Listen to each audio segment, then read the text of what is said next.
At my son's wedding, they replaced my seat with a trash can. "It's just a joke. Don't be so dramatic," my daughter-in-law said. Everyone laughed, but when I revealed the DNA test of my grandson, the guests were stunned. "I'm glad to have you here.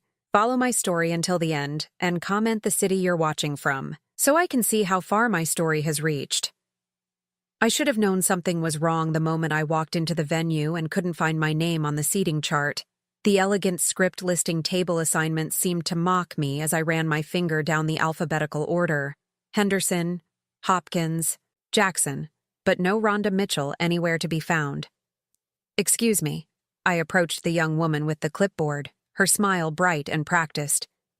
"I can't seem to find my table assignment. I'm Rhonda Mitchell, mother of the groom." Her smile faltered slightly. "Oh, let me check with the bride about that." She scurried away, leaving me standing there in my carefully chosen navy dress, the one I'd bought specifically for Damon's wedding. 3 months of planning, alterations, and excitement, and now I felt like an uninvited guest at my own son's wedding. When the girl returned, she was accompanied by Indy herself, radiant in her flowing white gown, her blonde hair swept up in an elaborate updo that probably cost more than my monthly rent. At 26, she had that confident beauty that comes from never being told no, never having to work for anything. "Oh, Rhonda." Indy's voice was sweet as honey, but her green eyes held something else entirely. "I'm so sorry for the confusion. We had to make some last-minute changes to the seating arrangement." "Of course, dear. Where would you like me to sit?" Indy's smile widened, and I swear I saw something predatory flash across her face. "Follow me. I'll show you to your special spot." My heart swelled despite my earlier confusion. A special spot? Maybe she had arranged something thoughtful after all. Despite our rocky relationship over the past year since Damon had introduced her, perhaps Indy was trying to make peace on her wedding day. I followed her through the beautifully decorated reception hall, past tables adorned with white roses and gold accents, past the dance floor where soon my son would dance with his new wife. We walked past the main seating area, past the family tables I could see were reserved for Indy's relatives. We kept walking. "Where exactly are we going?" I asked, my voice betraying the first hint of unease. "Just a little further," Indy said, her heels clicking on the marble floor. "I wanted to make sure you had the perfect view of everything." We rounded a corner, and she stopped abruptly. "Here we are." I stared in disbelief. Against the wall, next to the coat check area, and partially hidden behind a large potted plant, sat a folding chair. Next to it stood a large silver garbage can. "I don't understand," I said, my voice barely above a whisper. Indy's laugh was light and airy, as if she'd just told the most delightful joke. "It's your seat, right next to the trash can. It's perfect, don't you think?" My stomach dropped. This can't be serious. "Oh, but it is." "Don't be so dramatic, Rhonda. It's just a little joke." Her voice had lost its sugary sweetness and taken on an edge I'd heard before, usually when Damon wasn't around. "Besides, it's very fitting, don't you think?" I felt my face burn with humiliation, but something deeper was happening. A cold realization was settling into my bones. This wasn't a mistake or even a cruel prank. This was calculated. This was meant to send a message. "Indy, please. This is your wedding day. Surely we can—" "We can what?" she interrupted, her mask finally slipping completely. "Pretend that you belong here?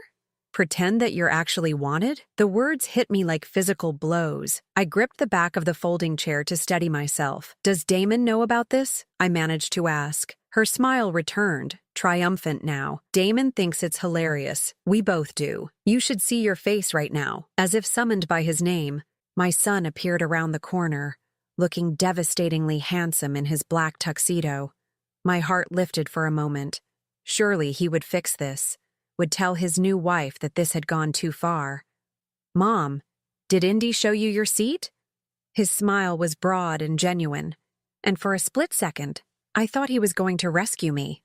Pretty funny, right? The world tilted on its axis. My own son, the boy I'd raised alone after his father left, the child I'd worked 2 jobs to support through college, was laughing at my humiliation. "Damon," I said carefully, "you can't possibly think this is appropriate." He shrugged, wrapping his arm around Indy's waist. "Come on, Mom.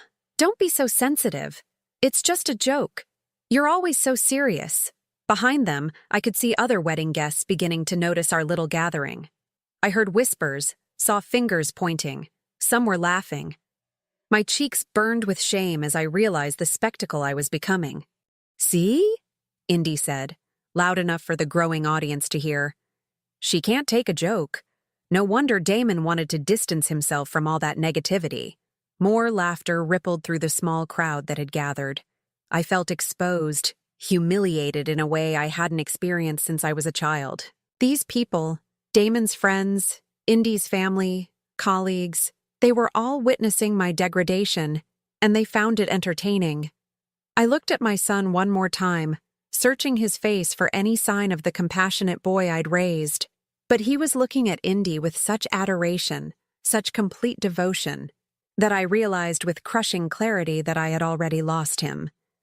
"Well," I said, my voice steadier than I felt, "I suppose I should thank you both for making your feelings so clear." I sat down in the folding chair with as much dignity as I could muster. The metal was cold and uncomfortable, and the garbage can next to me reeked faintly of discarded food from the cocktail hour. But I would not give them the satisfaction of seeing me run. As the crowd dispersed, some still chuckling about the mother-in-law who couldn't take a joke, I sat there in my navy dress and watched my son's wedding from behind a potted plant.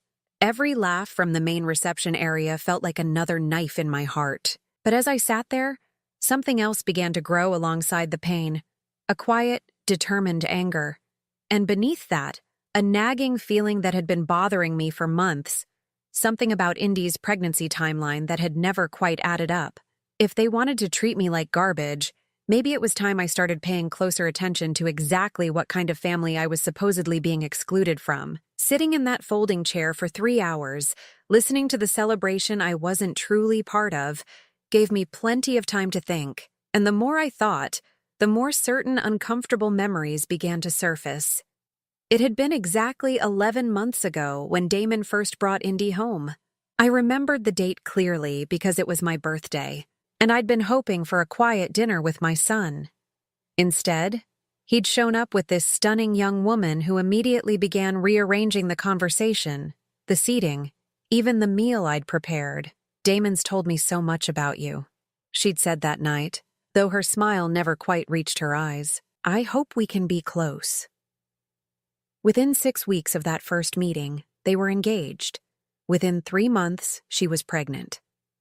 The timeline had seemed remarkably fast, but Damon was so happy, so completely smitten, that I'd pushed my concerns aside. Young love, I'd told myself. Sometimes these things happen quickly, but now, watching my son gaze adoringly at his new wife while I sat next to a garbage can, those suppressed doubts came flooding back with startling clarity. The baby, little Marcus, had been born exactly 7 months after Damon and Indy's first meeting. 7 months. They'd explained it as premature. Though Marcus had been a robust 8 pounds, hardly the size of a baby born significantly early. When I gently questioned this, Indy had become defensive. "Are you suggesting I'm lying about my own pregnancy?" she'd snapped. "Some babies develop faster than others. Maybe if you'd had more children, you'd understand these things better." The comment had stung, cutting right to the heart of my greatest regret. I'd wanted more children after Damon, but his father had left when Damon was 3, and I'd never found anyone worth bringing into our small, careful world. Indy had a talent for finding these tender spots and pressing on them with surgical precision. From my uncomfortable vantage point, I watched the baby being passed around among Indy's relatives. A beautiful child with dark hair and serious brown eyes that seemed to take in everything around him. He was 9 months old now, just beginning to pull himself up on furniture and babble in that delightful way babies do. But those eyes, they bothered me. Not because there was anything wrong with them, but because they looked nothing like Damon's bright blue ones. Or Indy's green ones, for that matter. In fact, looking around at the wedding guests, I couldn't spot anyone with Marcus's distinctive dark brown eyes and angular features. I shook my head, trying to dispel such thoughts. Genetics could be strange, unpredictable. Babies often looked different from their parents, especially in the early months. I was letting my hurt feelings cloud my judgment. But then I remembered another conversation, one that had happened just 3 months ago when I'd stopped by their apartment unannounced. I'd had to pick up some mail that had been delivered to my address by mistake, and I'd hoped to see Marcus, who seemed to grow and change every week. When I'd knocked, I could hear Indy on the phone inside, her voice raised in what sounded like an argument. "You need to stay away," she'd been saying. "I've told you 100 times. It's over. I'm married now, and that's final." When she'd opened the door, her face had been flushed. Her usual composure rattled. "Rhonda, what are you doing here?" "Just dropping off some mail," I'd said, holding up the envelope. "Is everything all right? You seem upset." "Just a telemarketer," she'd said quickly, but her hands were shaking as she took the envelope. You know how persistent they can be. I'd wanted to ask about Marcus, to spend a few minutes with my grandson, but Indy had made it clear I wasn't welcome. "Actually, this isn't a good time," she'd said, already closing the door. "Marcus is napping, and I have some important calls to make." Looking back now, that phone conversation hadn't sounded like a telemarketer at all. It had sounded personal, intimate even, despite the angry tone, like someone who'd had a relationship with Indy before, or during her time with Damon. Another memory surfaced, this one from just after Marcus was born. I'd been at the hospital, holding my supposed grandson for the first time, and a nurse had made an offhand comment. "He's got such distinctive features for a newborn," she'd said. "Usually takes a few months for their real personality to show in their faces, but this little guy knows exactly who he is." At the time, I'd taken it as a compliment. Now, I wondered if she'd been trying to tell me something else entirely. The reception was winding down now. The cake had been cut, the bouquet thrown, the first dance completed. Damon looked happier than I'd ever seen him, spinning Indy around the dance floor while their guests clapped and cheered. They truly seemed to be in love, at least on his part, but love could make people blind. I'd learned that lesson the hard way with Damon's father, who'd been charming and attentive right up until the day he cleaned out our bank account and disappeared with his secretary. As I finally stood to leave, my legs stiff from sitting in that awful chair for so long, I made a decision. If Indy wanted to treat me like trash, if she wanted to convince my son that I was nothing more than an unwanted burden, then maybe it was time I started acting like someone with nothing left to lose. I walked over to where Marcus was sleeping peacefully in his carrier, surrounded by gifts and flowers. His tiny features were relaxed in sleep, but even unconscious, those distinctive brown eyes and angular jawline seemed to tell a story that had nothing to do with my blue-eyed, round-faced son. "Beautiful baby," I murmured, loud enough for Indy to hear from across the room where she was accepting congratulations. "He's going to be quite the heartbreaker when he grows up." Indy's head snapped toward me, her eyes narrowing. For just a moment, I saw fear flash across her face before she recovered her composure. "Interesting." I leaned down and gently touched Marcus's tiny hand. Such a sweet, innocent child, caught in whatever web of lies the adults around him had woven. He deserved better than that. More importantly, so did Damon. As I walked toward the exit, I felt lighter than I had in months. Not because my humiliation had been resolved. I was still leaving a wedding where I'd been treated like garbage. But because I finally had a purpose, a direction for all the anger and hurt that had been building inside me. I was going to find out the truth about Marcus. Not for revenge, though I couldn't deny that the thought of wiping that smug smile off Indy's face held considerable appeal. I was going to do it because my son deserved to know who he'd really married and what kind of family he was trying to build. If I was right about my suspicions, this beautiful wedding would turn out to be built on a foundation of lies.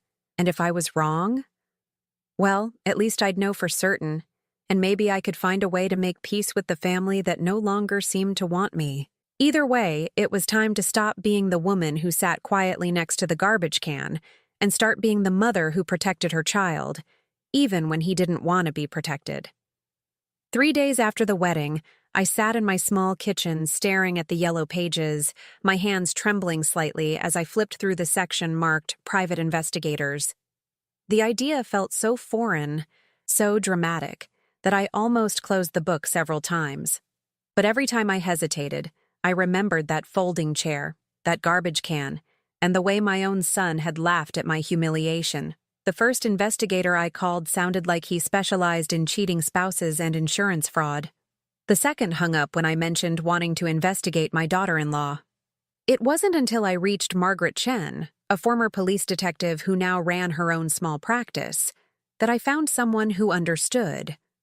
"Family situations are delicate," she said during our phone consultation. "But if there are questions about paternity, especially when children are involved, those answers deserve to be found. Can you meet me tomorrow?" Margaret's office was in a modest strip mall between a dry cleaner and a tax preparation service. She was a small, efficient woman in her 50s with kind eyes and graying hair pulled back in a practical ponytail. She listened without judgment as I explained my suspicions, taking notes in a careful, precise handwriting. "The timeline is certainly questionable," she agreed after I'd laid out everything I could remember. 7 months from meeting to birth, claiming prematurity, but with a full-term wait. "And you said the baby doesn't resemble either supposed parent?" "Not at all. But I know genetics can be unpredictable. I could be completely wrong about this." Margaret smiled gently. "That's what DNA testing is for. But I want you to understand what we're talking about here. If your suspicions are correct, proving it will destroy your son's marriage and possibly his relationship with you permanently. Are you prepared for that possibility?" I thought about Damon's face at the wedding, the way he'd looked at me with such casual dismissal. Our relationship is already destroyed. At least this way, if I'm right, he'll know the truth. And if you're wrong, then I'll know I'm wrong, and maybe I can find a way to make peace with reality. Margaret nodded. "Fair enough. For a basic DNA test, I'll need samples from the child and from your son for comparison. The child's sample is usually easier to obtain. A pacifier, a bottle, anything he's put in his mouth recently. Your son's sample could be more challenging." My heart sank. "I barely see Marcus anymore. Indy makes sure of that. And Damon..." I trailed off, realizing how completely I'd been cut out of their lives. "Let me do some preliminary investigation first," Margaret suggested. "Look into Indy's background, see what I can find about her life before she met your son. Sometimes the truth reveals itself in unexpected ways."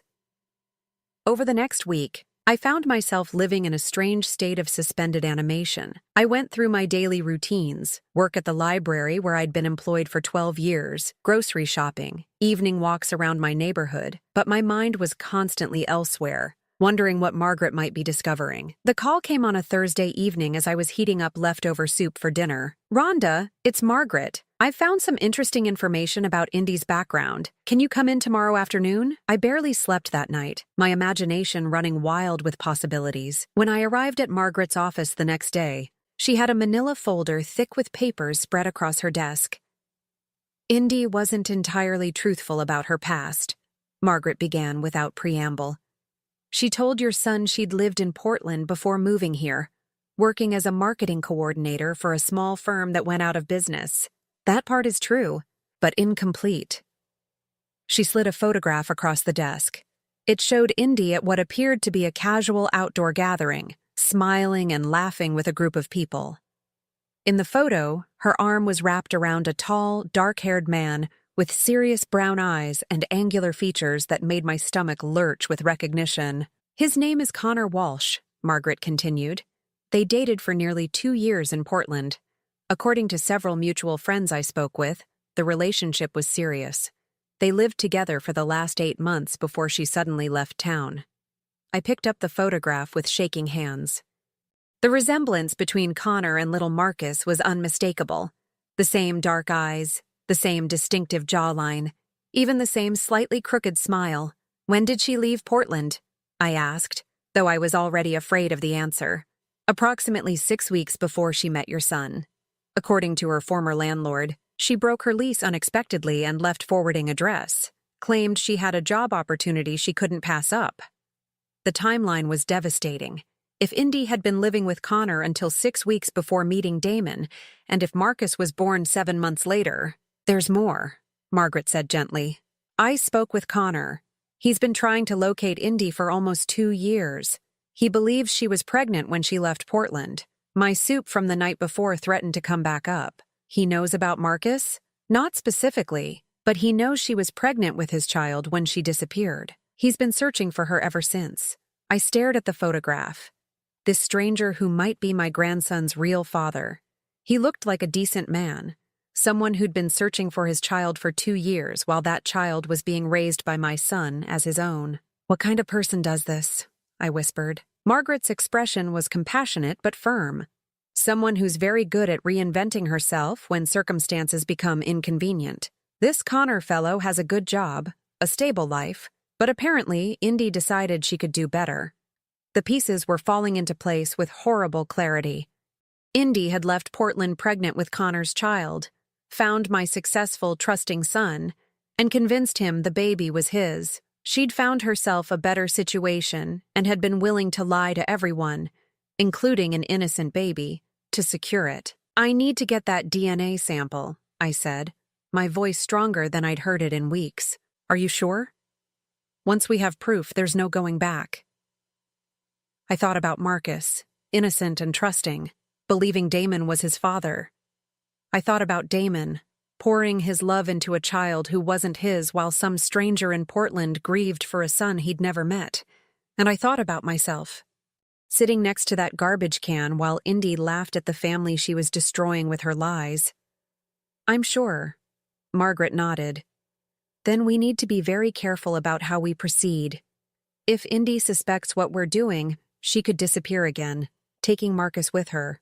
She's done it before." That afternoon, I drove past Damon and Indy's apartment complex, trying to work up the courage to knock on their door. I'd brought a small gift for Marcus, a stuffed elephant I'd picked up at the drugstore, hoping it might give me a few minutes alone with him. But as I sat in my car, watching their building, I realized I was terrified. Not of Indy's hostility, which I'd grown accustomed to, but of what I might discover. What if the DNA test confirmed my suspicions? What if it didn't? Either way, after today, nothing would ever be the same. I was still sitting there, paralyzed by indecision, when Indy emerged from the building pushing Marcus in his stroller. She was dressed casually in yoga pants and a tank top, her blonde hair pulled back in a messy bun, looking like any other young mother out for an afternoon walk. But I knew better now. I knew about Connor Walsh and Portland and the elaborate lies she'd constructed around my family. As I watched her stop to chat with a neighbor, laughing and gesturing animatedly while Marcus babbled happily in his stroller, I felt a cold anger settle into my bones. She was good at this, I realized, good at pretending, good at making people believe whatever version of reality served her purposes. But she'd made one crucial mistake. She'd underestimated the woman she'd tried to throw away like garbage. I started my car and drove home, my mind already working on a plan. Margaret was right. We needed to be careful. But careful didn't mean passive. It was time to stop being the victim in Indy's story and start being the author of my own. The opportunity came sooner than I'd expected. On Sunday afternoon, Damon called with an invitation that surprised me so much I almost didn't trust it. "Mom, would you like to come over for dinner tonight? Indy thought it might be nice to have a family meal together."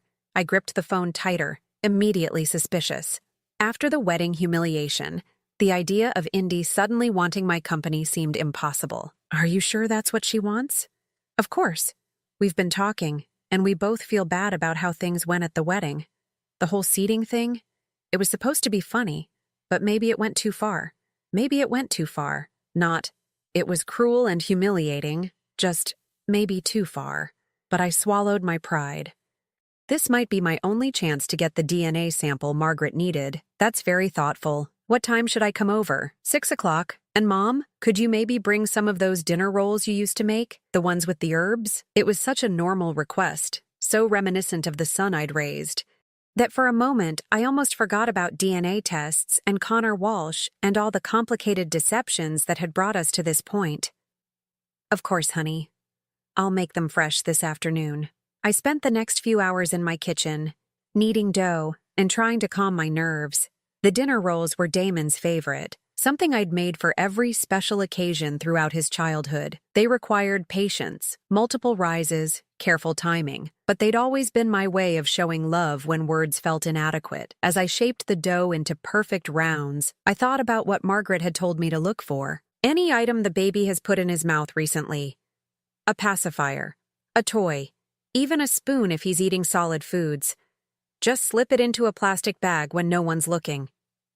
It sounded so simple, so clinical, but the reality of deceiving my own family, even a family that had deceived me first, made my stomach churn with guilt. At exactly 6 o'clock, I stood outside Damon's apartment door, holding a basket of warm rolls and trying to project an image of the grateful mother-in-law, happy to be included. When Indy opened the door, her smile seemed genuine enough, though I noticed it didn't quite reach her eyes. "Rhonda, come in, come in. Something smells amazing." The apartment was immaculate as always, decorated in shades of white and gray that looked expensive but felt cold. Marcus was in his high chair in the kitchen, banging a blue plastic spoon against the tray, while Indy finished preparing what appeared to be an elaborate meal. "Can I help with anything?" I asked, setting my basket on the counter. "Just keep Marcus entertained while I get everything ready. He's been fussy all afternoon."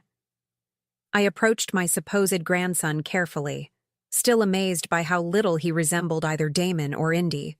Up close, the resemblance to Connor Walsh was even more pronounced. Marcus looked up at me with those serious brown eyes and gave me a drooly smile that made my heart ache. "Hi there, sweetie," I said softly, reaching out to touch his tiny hand. He grabbed my finger immediately, his grip surprisingly strong for a 9-month-old. "He likes you," Damon said, appearing in the kitchen doorway. Look at that smile. For a moment, watching my son beam at what he believed was his child's affection for his mother, I almost lost my nerve. How could I destroy this beautiful illusion? Even if it was built on lies, Damon was genuinely happy. Marcus was loved and cared for. Was the truth worth shattering all of that? But then I remembered Connor Walsh, somewhere in Portland, not knowing if his child was alive or dead. I thought about Damon, building his life around a lie that could explode at any moment. And I thought about myself, treated like garbage because I was the only threat to Indy's carefully constructed fiction. The truth mattered. It always mattered. Dinner was surprisingly pleasant. Indy seemed to be making a genuine effort to include me in the conversation, asking about my work at the library and even complimenting my dinner rolls. Damon was relaxed and happy, telling stories about their honeymoon and making plans for Marcus's first birthday party. "We're thinking of having it at the park," Indy said, spooning pureed carrots into Marcus's mouth. "A picnic theme, maybe. Family-friendly." "That sounds lovely," I replied, watching as Marcus grabbed the spoon and immediately put it in his mouth, covering it with carrots and saliva. "Perfect. Can I help feed him?" I asked. "It's been so long since I've had baby time." Indy hesitated for just a moment, then handed me the spoon. "Sure. He's actually getting pretty good at eating. Sometimes he wants to do it himself." For the next 10 minutes, I fed Marcus while chatting with Damon about work and weekend plans. The baby was delightfully messy, getting food everywhere, including all over the spoon. When he finally lost interest and started pushing the food away, I stood up to rinse the spoon in the sink. "Let me get that," Indy said, reaching for it. "It's fine. I've got it," I replied, already turning toward the sink. In one smooth motion, I rinsed the spoon and slipped it into the plastic bag I'd hidden in my purse, substituting a clean spoon from the dish drainer. The whole exchange took less than 30 seconds. The rest of the evening passed in a blur of forced normalcy. We looked at photos from the honeymoon, discussed plans for the holidays, and I held Marcus while he dozed against my shoulder. Throughout it all, I felt the weight of that plastic bag in my purse, containing what might be the key to destroying everything. When I finally left, Indy walked me to the door while Damon cleaned up the kitchen. "Thank you for coming tonight," she said. And for a moment, her voice sounded almost sincere. "I know things have been difficult between us, but we're family now, and I want Marcus to have a relationship with his grandmother." His grandmother. The words hit me like a physical blow, but I managed to keep my expression neutral. I want that too. She studied my face for a long moment, and I worried that somehow she could see through me, could sense the deception I was carrying.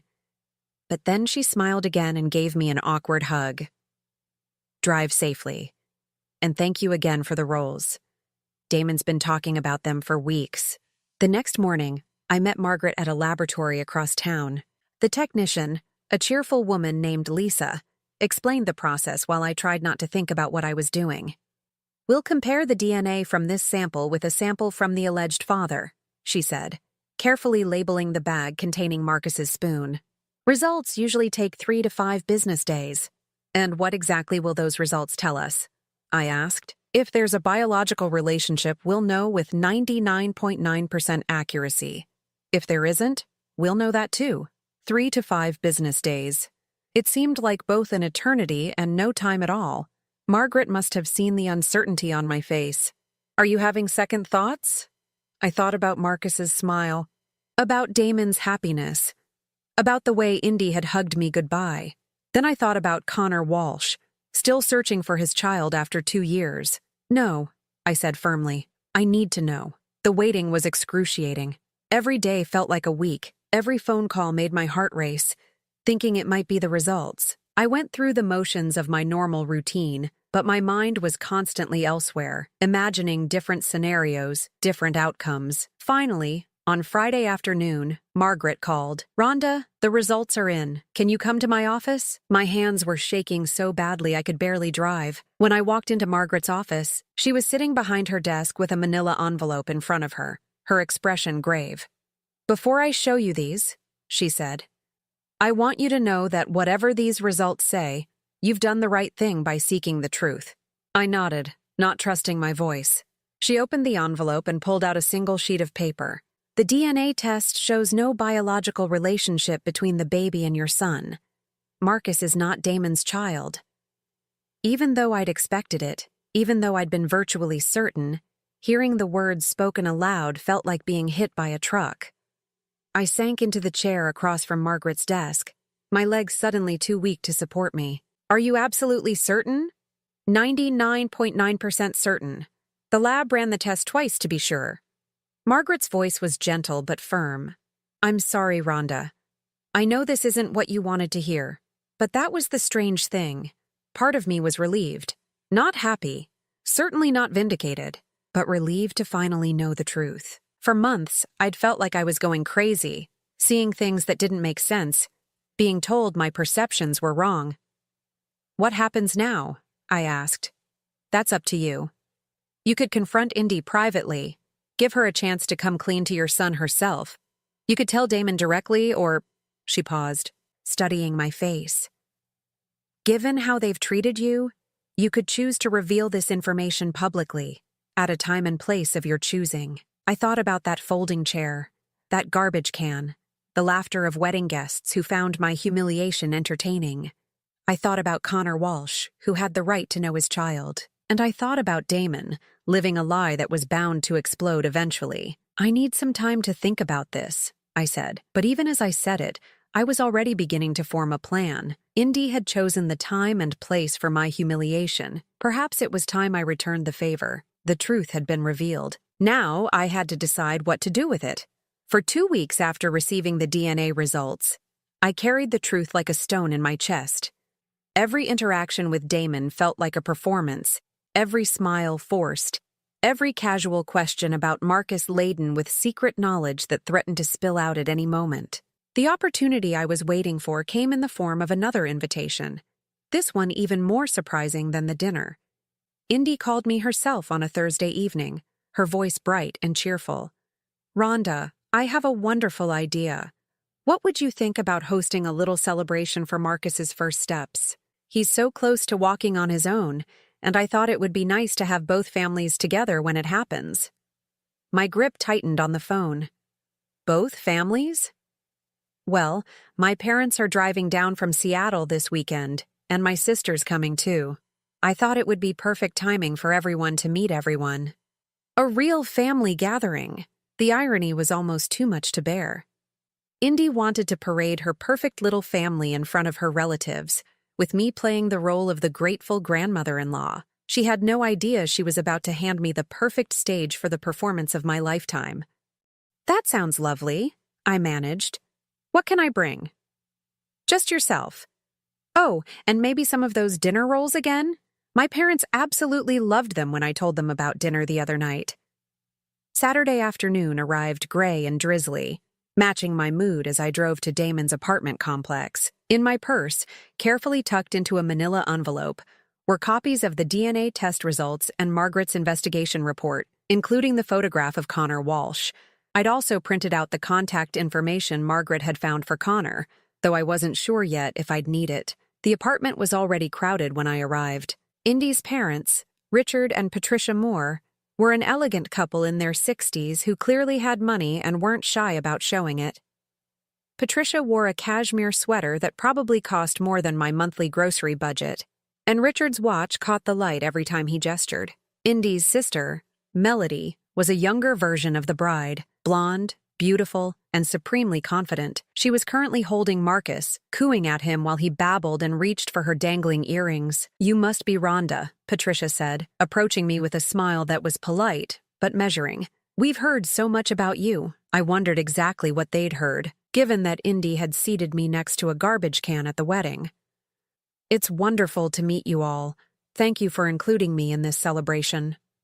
"Of course," Richard said, though his handshake was brief and formal. Family is family. If only he knew how ironic that statement was about to become. For the first hour, I played my part perfectly. I admired Patricia's stories about their recent cruise, laughed at Richard's jokes about retirement, and listened to Melody's complaints about her job in marketing. The whole time, I kept one eye on Marcus, who was indeed very close to taking his first independent steps. He was pulling himself up on furniture and taking tentative steps while holding on, his face bright with determination. Damon was in his element, the proud father documenting every moment with his phone, calling out encouragement to the baby who believed he was his son. The sight of it made my heart ache. But I pushed the emotion aside. This had to be done. "Should we move to the living room?" Indy suggested as we finished lunch. "More space for Marcus to practice walking." We all gathered in the spacious living room, sitting in a loose circle on the floor while Marcus stood unsteadily in the center, holding on to the coffee table. The atmosphere was warm and expectant, everyone waiting for that magical moment when he would let go and take his first solo steps. "Come on, buddy," Damon called, sitting about 6 feet away with his arms outstretched. "Come to Daddy." The word daddy hit me like a physical blow, but I forced myself to remain calm. Marcus looked around at all the encouraging faces, seeming to sense that something important was happening. He let go of the coffee table and stood swaying for a moment, then took one careful step, then another. "He's doing it!" Melody squealed. Everyone was cheering and clapping as Marcus took 5 wobbly steps before sitting down hard on his bottom. Looking surprised but pleased with himself, Damon scooped him up, spinning him around while the baby giggled. "Marcus's first steps," Indy said, tears in her eyes. "I wish we could capture this moment forever." "Actually," I said, standing up slowly, "I think this is the perfect time to share something I've been wanting to discuss with the whole family." The room fell quiet, all eyes turning to me. Indy's smile faltered slightly, perhaps sensing something in my tone. "What is it, Mom?" Damon asked, still holding Marcus. I reached into my purse and pulled out the manila envelope, my hands steadier than I'd expected them to be. "I've recently learned some information that I think everyone needs to know, especially you, Damon." Indy's face went pale. "Rhonda, what are you doing?" "I'm telling the truth," I said simply. "Something I probably should have done weeks ago." I opened the envelope and pulled out the DNA test results, holding them up so everyone could see the official laboratory letterhead. 2 weeks ago, I had a DNA test performed on Marcus. The silence in the room was deafening. Damon's face went through a series of expressions: confusion, disbelief, and then something that might have been understanding. "Mom, why would you—" he started. "Because I suspected what these results have now confirmed," I interrupted. "Marcus is not your biological son." The explosion of voices was immediate. Patricia gasped audibly. Richard muttered something under his breath, and Melody's mouth fell open in shock. But it was Indy's reaction that I focused on, the way her face crumpled, then hardened, then crumpled again as she realized her carefully constructed world was falling apart. "That's impossible," she said, but her voice lacked conviction. "How dare you?" "The test shows zero biological relationship between Damon and Marcus," I continued, my voice cutting through the chaos, which led me to do some additional investigation. I pulled out the photograph of Connor Walsh and handed it to Damon. His face went white as he stared at the image, then looked at Marcus, then back at the photograph. "Who is this?" he whispered. "His name is Connor Walsh. He's a software engineer from Portland who's been searching for Indy and his son for the past 2 years. Indy finally found her voice, and when she spoke, it was with the fury of someone who'd been cornered. "You had no right! How dare you spy on my family, interfere in my marriage?" "Your marriage?" I laughed, and there was no humor in it. "Your marriage that's based on a lie? Your family that you built by deceiving my son about the paternity of a child that isn't his?" "Stop it," Damon said quietly, still staring at the photograph. "Just, everybody stop." The room fell silent again. Marcus, sensing the tension, had started to fuss in Damon's arms. My son looked at the baby, really looked at him, and I saw the moment when everything clicked into place. The brown eyes, the angular features, the complete lack of resemblance to anyone in our family. "How long have you known?" he asked Indy, his voice barely audible. Indy opened her mouth, closed it, then opened it again. "Damon, I can explain. How long?" She crumpled then, all her defiance disappearing at once. "Since before I met you," she whispered. "I was pregnant when I left Portland. Connor, he wanted to get married, but I couldn't see myself stuck in that life forever. When I met you, you were so successful, so kind, and when you fell in love with me, you let me believe the baby was mine." Damon's voice was hollow, emotionless. "You were so happy about it," Indy said desperately. "You talked about how you'd always wanted to be a father, how Marcus was the best thing that had ever happened to you. I couldn't take that away from you, so you lied to me. For over a year you let me believe." He stopped, looking down at Marcus, who was reaching for his face with tiny hands.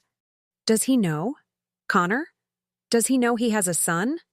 "He suspected," I said when Indy didn't answer. "My investigator spoke with him. He's been looking for you both." The room erupted again, but this time it was Indy's family in chaos. Patricia was demanding explanations. Richard was asking pointed questions about legal implications, and Melody was staring at her sister like she'd never seen her before. Through it all, Damon sat quietly, holding Marcus and processing the destruction of everything he'd believed about his life. Finally, he looked up at me. "You could have told me privately," he said. "Why did you do it like this?" I thought about that folding chair, about the garbage can, about all the times Indy had made me feel small and unwanted. But when I answered, I kept my voice calm and truthful. "Because she's done this before, Damon. She's very good at manipulating situations to her advantage, at making people believe whatever serves her purposes. I wanted witnesses. I wanted there to be no doubt about what was said and what was proven." He nodded slowly, then stood up and handed Marcus to me. "I need some air." As Damon walked out onto the balcony, Indy turned to face me, her beautiful face twisted with rage and desperation. "You've destroyed everything," she hissed. "Are you happy now? You've ruined my marriage, my family." "No," I said firmly, settling Marcus against my shoulder as he began to cry. "You destroyed it the moment you decided to build it on lies. I just revealed the truth." Looking around the room at the shocked faces of Indy's family, at the chaos and confusion my revelation had created, I felt something I hadn't expected. Not triumph or satisfaction, but a deep, profound sadness for all the pain that could have been avoided if one person had simply chosen honesty over convenience. But along with the sadness came something else. A sense of lightness I hadn't felt in months. The truth was out now. Whatever happened next, we could at least build it on a foundation of reality instead of lies.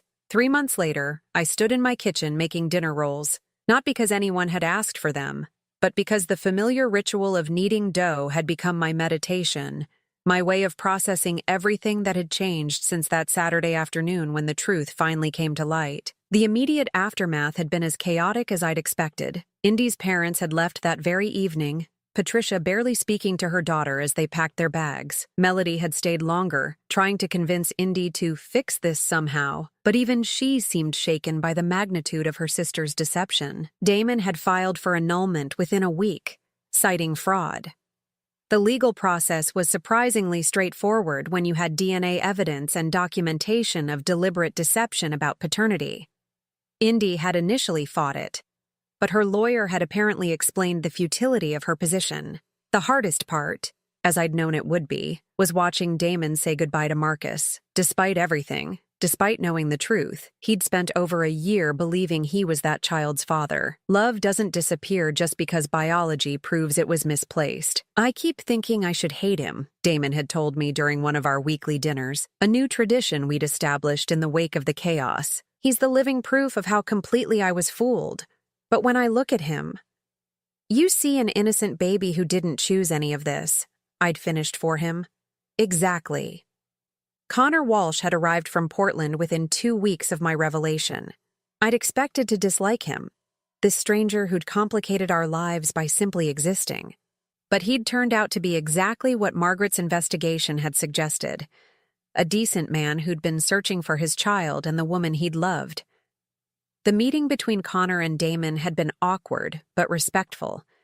Two men who'd been unwitting victims of the same deception, trying to figure out how to navigate an impossible situation with dignity. "I need you to know," Connor had said during that first meeting, "I never knew she was pregnant when she left. If I had known, I would have moved heaven and earth to find her." Damon had nodded stiffly. "What are your plans now?" "I want to be part of my son's life. I want to support him financially, emotionally however I can, but I also understand that you've been his father for the past year. I don't want to just tear him away from everything he knows." It was more consideration than Indy had ever shown anyone. The custody arrangement they'd eventually worked out was complicated but fair. Connor would take primary custody, moving to our city to be closer to Marcus and to make the transition easier. Damon would have regular visitation rights until Marcus was old enough to understand the situation, at which point they'd revisit the arrangement.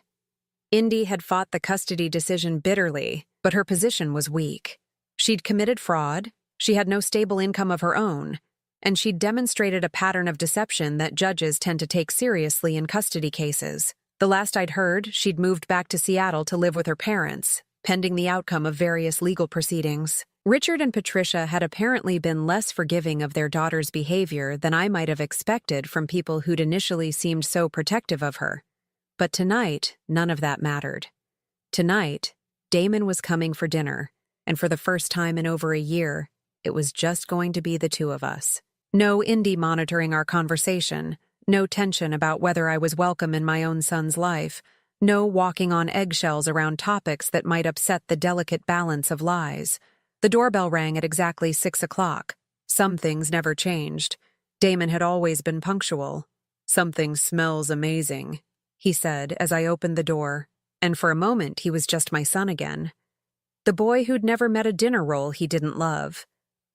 "They're almost ready," I said, stepping aside to let him in. "How was your week?" It was such a normal question, the kind of thing I'd longed to ask him for months without feeling like I was intruding on his carefully constructed life. "Actually, pretty good," he said, settling into his old spot at my kitchen table. "I had lunch with Connor and Marcus yesterday." I paused in pulling the rolls from the oven. This was still an adjustment for all of us. The idea that Damon would voluntarily spend time with the man who'd unknowingly been his replacement. "How's Marcus doing?" "Good. Really good, actually. Connor's great with him, and he's patient with me, too. He lets me be part of things even though he doesn't have to." I set the basket of rolls on the table and sat down across from my son. "That must be complicated for you." Damon was quiet for a moment, buttering a roll with the same careful precision he'd used as a child. "It is. Some days I still wake up and think about what Marcus might be doing, whether he needs anything. Then I remember that he's not. That I'm not." He trailed off. "You're not his father," I said gently. "But you were. For a year, you were everything a father should be. That love wasn't wasted, honey. It just got redirected. Is that what happened to you? He asked, looking up at me with eyes that reminded me so much of his father's. When Dad left, did your love for him just get redirected? The question caught me off guard. We'd never really talked about his father's abandonment. Not honestly. In a way, yes. All that love I would have given him, I poured into raising you instead. I'm sorry, he said suddenly, for how I treated you, for laughing when Indy put you next to that garbage can, for pushing you away, for choosing her version of reality over yours. I felt tears prick at my eyes. You fell in love, Damon. People do foolish things when they're in love. Trust me, I know something about that. But you're my mother. I should have protected you, not participated in humiliating you. You were protecting what you thought was your family. I understand that impulse. He reached across the table and took my hand. You saved me, you know. If you hadn't discovered the truth, how long would it have gone on? Would I have spent years raising another man's child, thinking he was mine? Would Indy have ever told me the truth? I squeezed his hand. I don't know, but I do know that Marcus deserves to know his real father, and Connor deserves to know his son, and you deserve to build your life on truth, not lies. Even if the truth hurt? Especially then. We ate dinner in comfortable silence, the kind of easy quiet that I'd forgotten we could share.